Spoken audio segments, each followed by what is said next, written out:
Welcome to Around Town, featuring what's happening here in the greater Concord area. I'm your host, Dick Patten. It's a pleasure to welcome you back.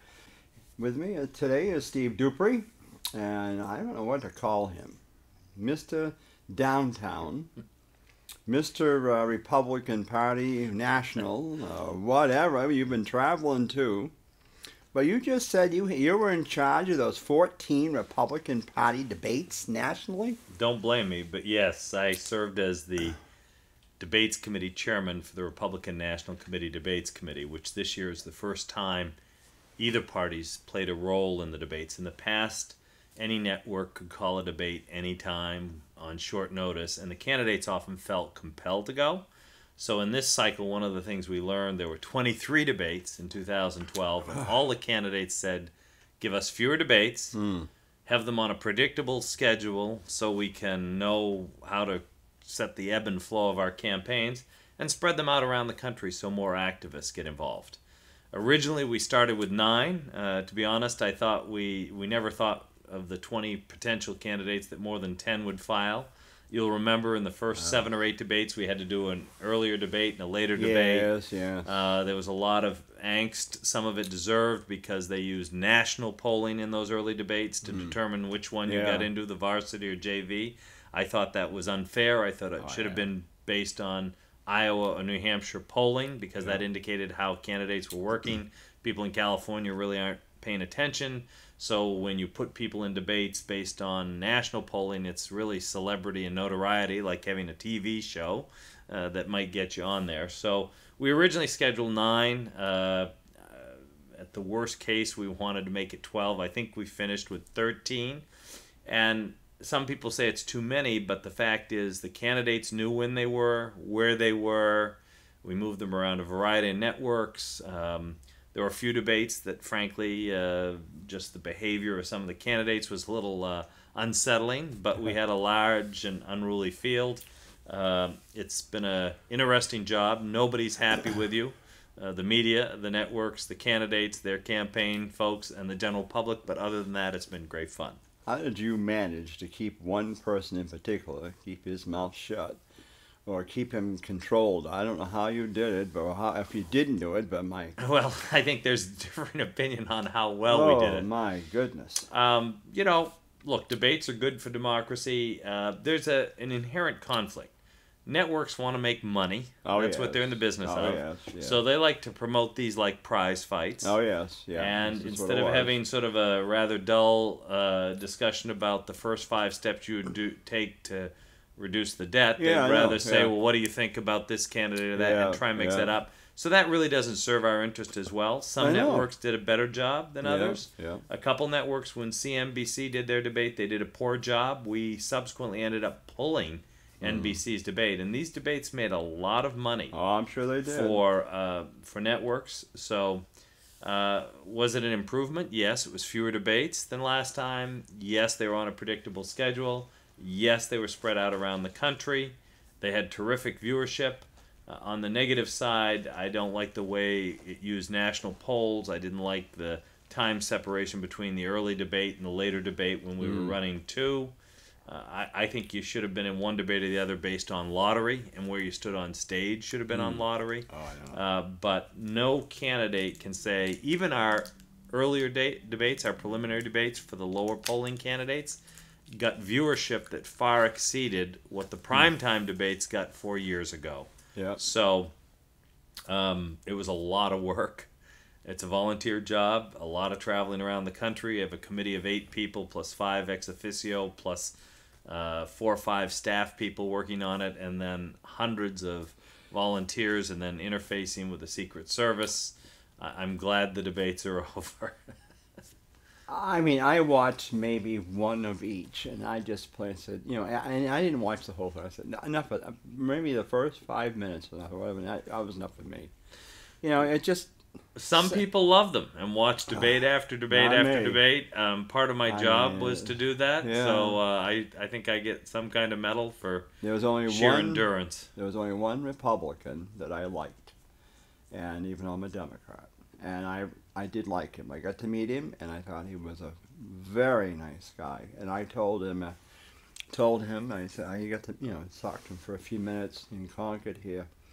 And I said, you remind me of a very young John F. Kennedy and a young Ronald Reagan. I said, that's what I did. I thought he was fantastic, but he obviously couldn't do it, couldn't get the money or whatever. But I think he's got a bright future, I hope. But it's just that people, I think, are going to get really, by the time November rolls around, I think there'll be a massive vote. Obviously, there'll be a record vote this year because there's no incumbent in the governor's office running and no incumbent in the presidency. So you're going to have, I think you're going to have a major voting. And, but this is why I'm going to bring you on. But it was interesting when you said that. I thought, I didn't realize you were really that heavily involved. And I knew you were involved, but not to that extent to have to set up these debates. Yeah, I'm on that. Next week we're meeting in our regular meeting. I'm on the Rules Committee, and there's a big discussion in the Republican Party about who will be eligible to be nominated, so we have that fight out there. I was on the Site Selection Committee. We're very excited to be going to Cleveland, Ohio, a city that we think shows the best of bipartisan cooperation and a real rebirth. And that's one of the reasons we picked it. And I'm also on the Arrangements Committee. Well, but my volunteer tour of duty has been kind of full with the Republican National Committee, but that will quiet down soon, I hope. I have to tell you though, I lose respect for you on that one, on the choice of Cleveland, and it's only because it's a Buckeye state, and I don't like Buckeyes. I understand you, Michigan folks. I'm a Wolverine. I understand Michigan. that, but guess what? We need Ohio. So, no, I'll tell you what. There were 8 of us on the committee that picked Cleveland, and here's why we did. There are a lot of great cities. We had a lot of great competition. But when the hard times came to Cleveland, it's a Democratic city, a Democratic mayor for decades. Yeah. It's a very heavily unionized city, but it has a very strong business community. And unlike some communities around the country that when the economy hit the skids, everybody just fought, and the business community withdrew, and the unions became more intransigent, and the Democratic politicians wouldn't work with the business community, Cleveland did the opposite. Everybody stayed there. Sure. Everybody came together. Everybody had to make compromise. And that's a city that's on the rise, and that's a message the Republicans think is the right message, even though sometimes folks in our party don't get it and folks in the other party don't get it, that this country works best when we compromise and reach consensus on big issues. So that's one of the reasons we're in Cleveland, and I hope it'll be a good convention. Well, it's changed, though. Again, I wasn't going to get on this subject, but anyway, what's changed though with the conventions, when I was a kid, it was always gavel to gavel coverage in the networks. You wouldn't miss anything. Right. And the big highlight is, and again, I'm going back to the mid-'60s when my father and grandfather would sit there and watch them. The biggest thing that they would look forward to was the night of the nominations and the roll call estates. Madam Secretary, the great state of Alaska, or the whatever, and I would love to hear that, Oh, you got the Commonwealth of Massachusetts casting whatever, Right. That was the best part of it. And then you had the demonstrations of all, I can remember there was some little ones for Winthrop Rockefeller one year. And then you had the big ones for Barry Goldwater or whatever, some of those in there, but now you don't see much of it on TV. Well, that's because most of the time you go to a convention and the nominee is known and it's a state show. But I can tell you, sitting here now in April, we have no idea. Well, we have some idea. We have 3 candidates still running. We do not know who our nominee is going to be. Yeah. And they call it a contested convention, but it's pretty simple. In order to be the Republican nominee, you have to get 1,237 votes. Yeah. Close doesn't count. Close only counts in horseshoes and hand grenades. And it's very open as to who it's going to be. So I think it could be a very exciting convention if one of the candidates doesn't lock it up. And we could find out that we have multiple ballots. Who knows? So after the first, say you don't get them. Right. So after the first round. First ballot, right. Do the delegates now are free to go anywhere? Well, that varies by state. That actually varies by state. Some states, like Florida, you're bound for 3 votes. In New Hampshire, I think you're bound as long as your candidate is in the race. For example, I know in New Hampshire, Senator Marco Rubio has some delegates. He's not in the race. If he's not in the race, those delegates are automatically freed. Other states, you're free right after the first ballot. I think that's the rule in a majority of states. So if a candidate doesn't make it on the first ballot, and those states that allow your delegates to switch, will all of them switch? No, because if you win as a delegate on behalf of one candidate, you're likely to stay there.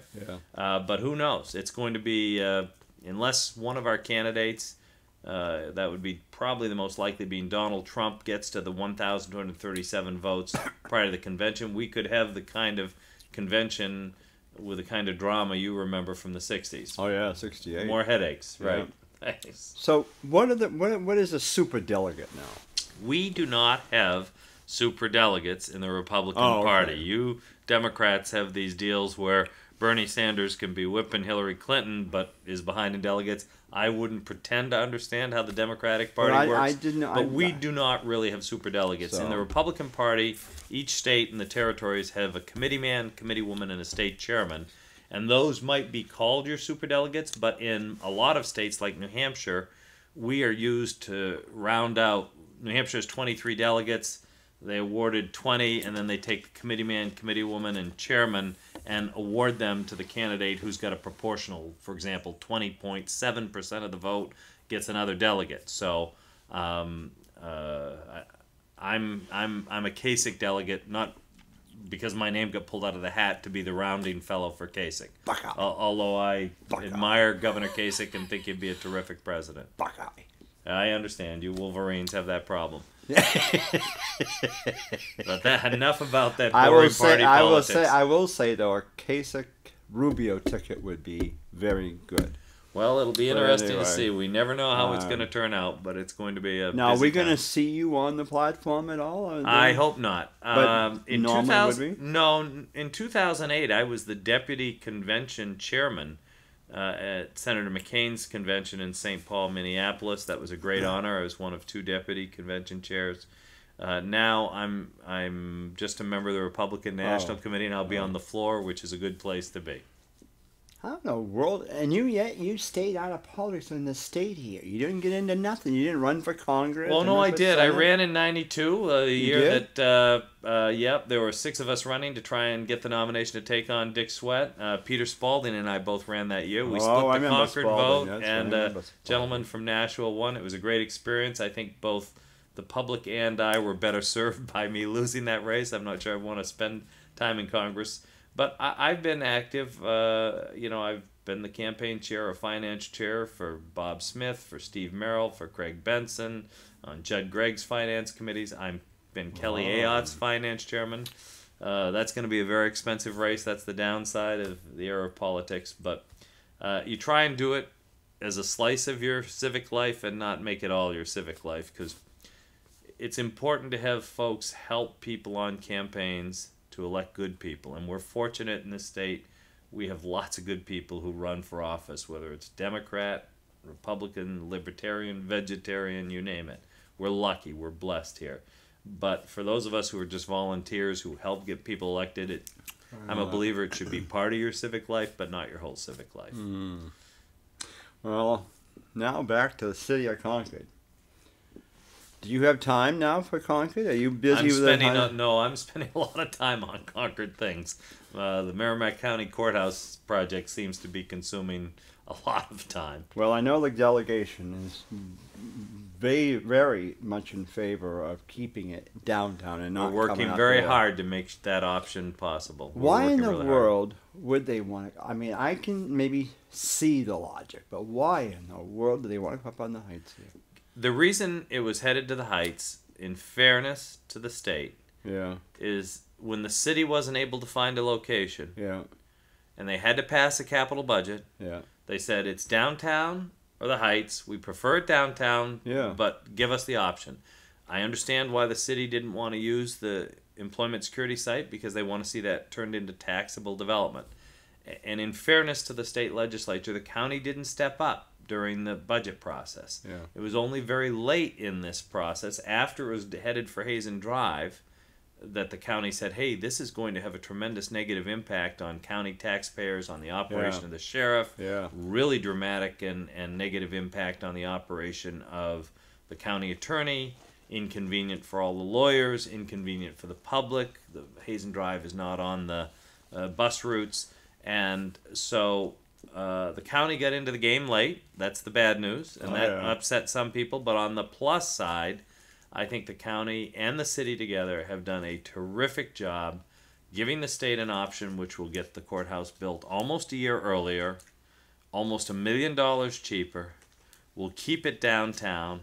We'll make sure every year that there's less disruption because the county attorneys won't have to get back and forth in their cars and the county sheriffs won't have to move as much. It'll be much more convenient for the public. Today, if you go to the court and you file a writ, you then have to take it to the sheriff to serve it. If you have to go up to the Heights and then down to downtown, think of how inconvenient that will be. You mean, in other words, they got to go to Bosquen to the sheriff's up there? No, they right now go downstairs at the courthouse. That's right. So it's going to be a lot more convenient for the public. But the real thing is, look, we're not a business community. We're not the big printing capital of the East. We're not the electronics capital of the East anymore. In fact, we've seen most of our bigger businesses sort of move out. We are a legal and a state government community. And our main sort of stock and trade populating the downtown are lawyers. And if the court moves up to the Height, over time you'll see the law firms move. And that would be bad for downtown. So the option that the legislature has, and we're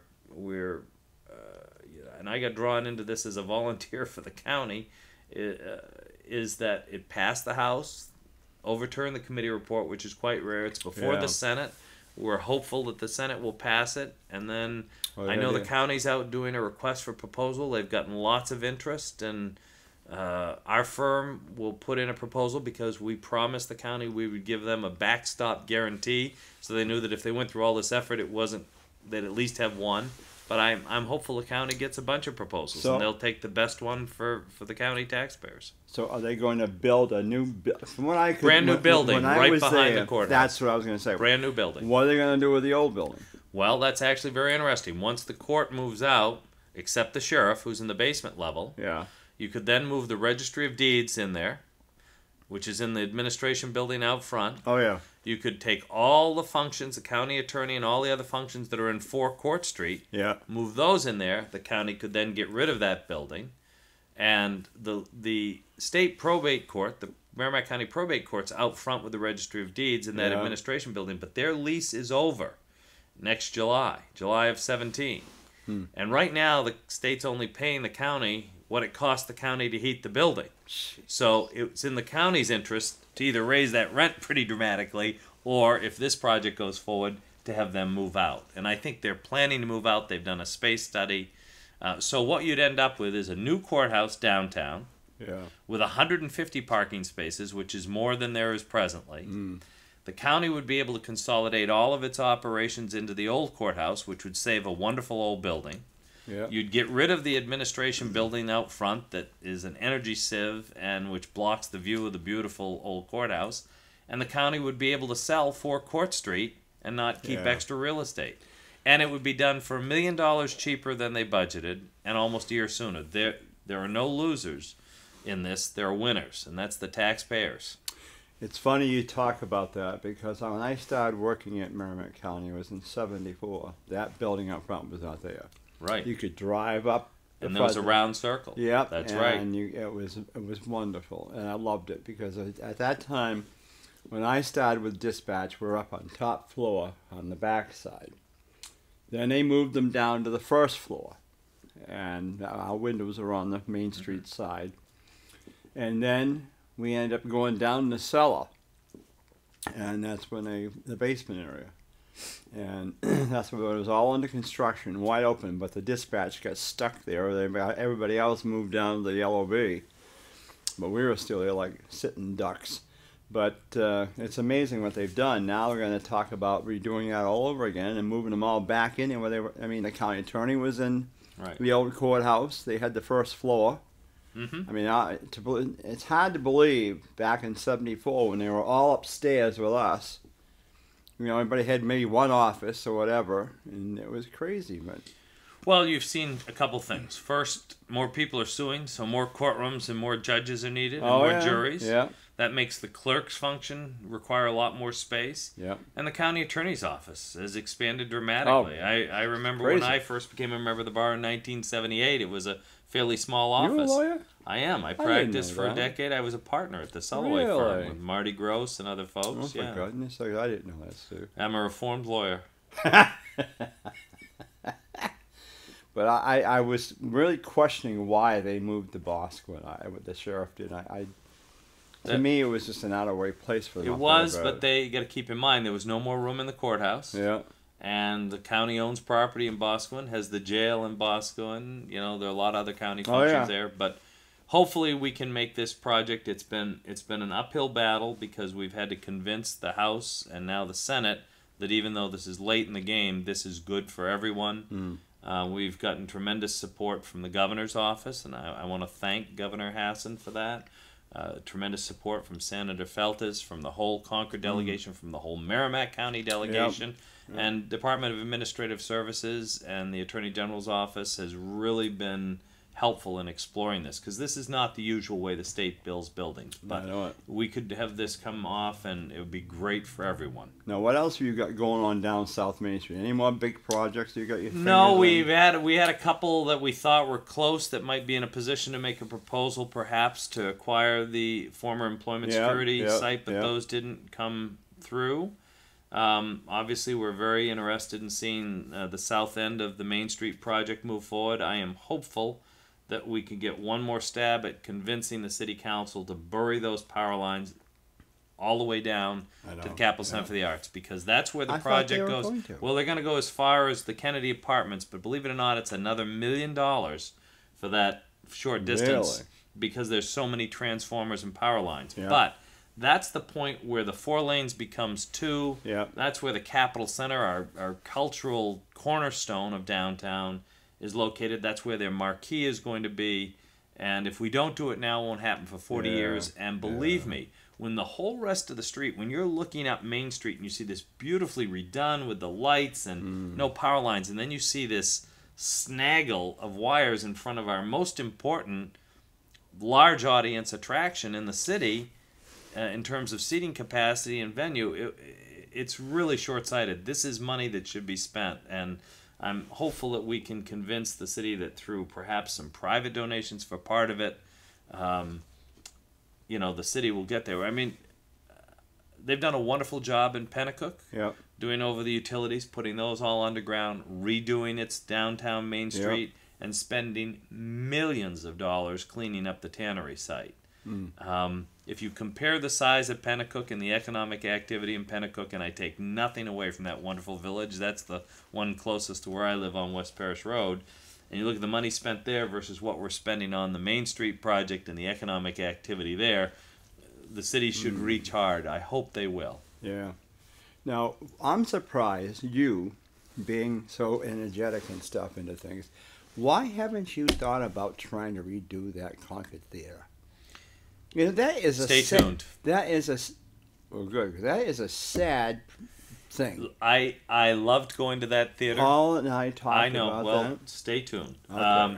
It's a wonderful theater. I think we should give the current owners a ton of credit for not letting it being taken down. I mean, they don't want to be in the theater business. It's sort of a special purpose building, and I think, it's hard to be a property owner and not have a use for a building and let it sit vacant and still have to maintain it and pay taxes on it. Yeah. And just like the Siborowski family did over years until Mark could renovate buildings, we're lucky, and Vicky Zakos did, that these buildings didn't come down. Oh, I know. And I think everybody would like to see that theater restored and saved.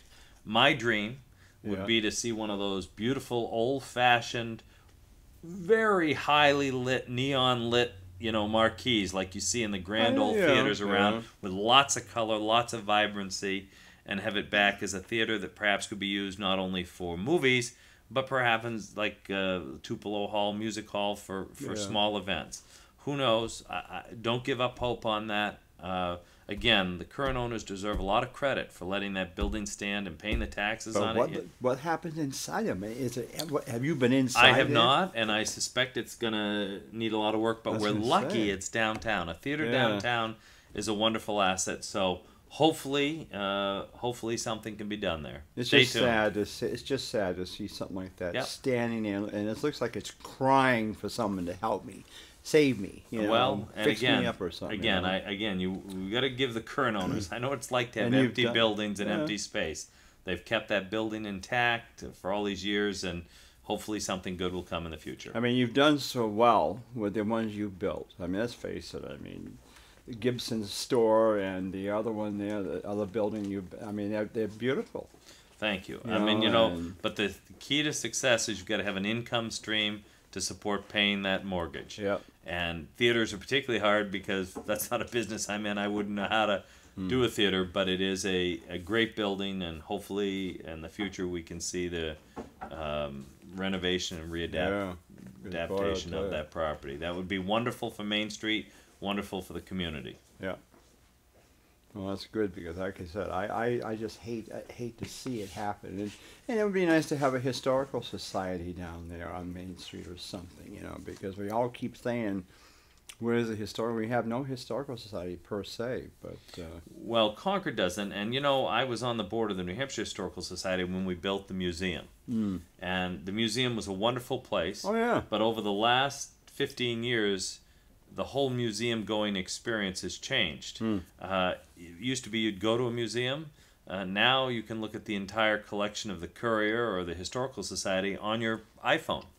And an 8th grader sitting in Jefferson, New Hampshire can look at the Courier's collection. Sure. So that sort of static museum is a thing of the past. Sure. I think the Historical Society's done a wonderful job in their stewardship of that building. They've repurposed it. It's now got an office.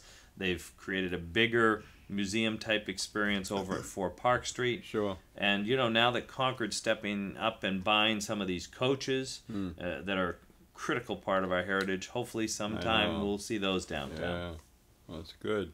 Well, we're coming to a close around town, but boy, I'll tell you, you make me think of Ricky Nelson, that song, I'm a Traveling Man, because holy mackerel. And I was looking at your shoes and saying, you got shoes still heel there, but I'll bury. I replace these pretty often. We're getting a lot of miles in.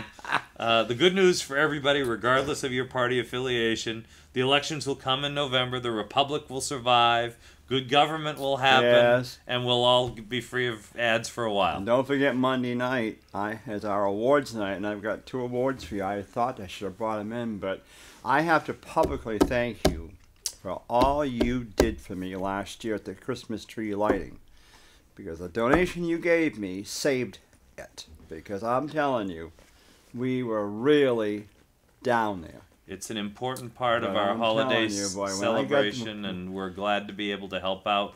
We're able to do that because of the hard work of the 200-plus associates and team members who work in our businesses. You had sent me your usual donation, but then I got that second one, and I could sat there and cried because I said, boy, now I know we're going to be okay. But it was tough. It's a tradition in Concord. Like I say, we're fortunate that we can do it. We can do it because of the great work all of our associates do. Thank you, I'm telling you. With that in mind, thanks to my director, Ian, over there, Marks, and thank you to Steve for all you do, regardless if you're whatever you are. I know you're out there constantly doing the best you can for us here in Concord and nationwide, and a lot to you, so thank you so much, Steve. Thanks for having me. I love Concord. Concord's been giving me a lot more than I've been able to give it. Well, you've done plenty. With that in mind, we'll hope to see you soon around town. I'm your host, Dick Patten.